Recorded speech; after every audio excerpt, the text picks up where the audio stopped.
গোয়েন্দাদের নজরে জ্যোতি মালহোত্রার গতি প্রকৃতি। চলতি বছরের জানুয়ারিতে পেহেলগাঁও ভ্রমণ করেছিলেন তিনি, এমনটাই জানা যায় সূত্র মারফত। গোয়েন্দাদের নজরে জ্যোতির পেহেলগাঁও ভ্রমণ। পেহেলগাঁওয়ের একাধিক তথ্য আইএসআই কে পাচার করত জ্যোতি। দুধগামেও গিয়েছিলেন জ্যোতি মালহোত্রা।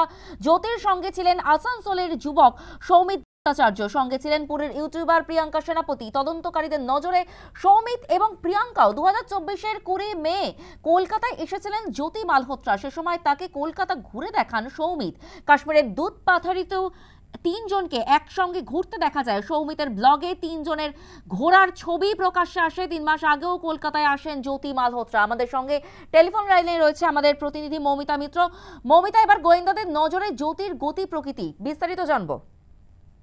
দেখো, একেবারেই জ্যোতি মালহোত্রার দেখা যাচ্ছে যে ভারতবর্ষের বিভিন্ন জায়গায়, পশ্চিমবঙ্গের বিভিন্ন জায়গায় তিনি তার ব্লগিং এর কারণে তিনি কিন্তু বিভিন্ন জায়গায় তিনি গিয়েছেন। এমনকি যে সময় পেহেলগাঁওতে জঙ্গি হামলা হয়েছিল সেই সময়েও পাকিস্তানি বেশ কিছু গুপ্তচরদের সঙ্গে তার সরাসরি যোগাযোগ ছিল এবং এই ঘটনায় জ্যোতির সঙ্গে সঙ্গে আরো বেশ কয়েকজন তার সহকারীরা তারা জড়িত থাকতে পারেন বলেই পুলিশ কর্মীরা তারা সন্দেহ করছেন এবং আগামী কয়েকদিনের মধ্যে এই বিষয়টি স্পষ্ট হয়ে যাবে বলে তদন্তকারীদের তরফ থেকে বলা হচ্ছে। এবং পাকিস্তানের কাছে এই যে তথ্য পাচার করা হয়েছে বলে যে অভিযোগ সামনে এসছে এবং এই অভিযোগের কেন্দ্রে রয়েছেন এই ইউটিউবার জ্যোতি মালহোত্রা, তাকে ঘিরে একের পর এক তথ্য কিন্তু ইতিমধ্যে সামনে আসতে শুরু করেছে।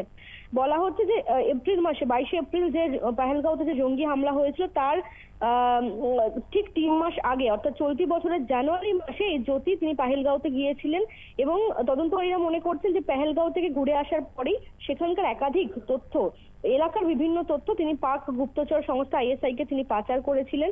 এবং শুধুমাত্র পেহেলগাঁওই নয়, জম্মু কাশ্মীরের বাদগাম জেলার দুধগামেও তিনি বেড়াতে গিয়েছিলেন এবং জ্যোতির সঙ্গে আরো বেশ কয়েকজন ইউটিউবারকেও দেখতে পাওয়া যাচ্ছে। আসানসোলের এক যুবকের বিভিন্ন ভিডিও দেখতে পাওয়া গিয়েছে। সৌমিত বলে আরো একজন রয়েছে। পুরীর একজন ইউটিউবার প্রিয়াঙ্কা সেনাপতি, তার সঙ্গেও পুরী সহ বিভিন্ন জায়গায় তিনি কিন্তু ভ্রমণ করেছিলেন। তদন্তকারীদের নজরে এই সমস্ত অন্যান্য সহকারী, জ্যোতির যারা সহকারীরা রয়েছেন তারাও কিন্তু তদন্তকারীদের রাডারে রয়েছেন। এমনকি একেবারে পশ্চিমবঙ্গেও বিভিন্ন জায়গায়, কলকাতাতেও তিনি এসেছেন গত বছর 20 মে, অর্থাৎ যেদিনকে হাওড়ার লোকসভা নির্বাচন ছিল সেই সময় কলকাতায় এসেছিলেন জ্যোতি মালহোত্রা। তাকে কলকাতা ঘুরে দেখান তার আরো একজন সহকারী ইউটিউবার সৌমিত। সমস্তটা মিলিয়ে এখনো পর্যন্ত গোয়েন্দারা তারা কিন্তু যেটা জানতে পেরেছেন বা তার গতিবিধি সম্পর্কে বিভিন্ন তথ্য ইতিমধ্যে হাতে এসেছে। ধন্যবাদ মৌমিতা। তার সহকারী বাকিদের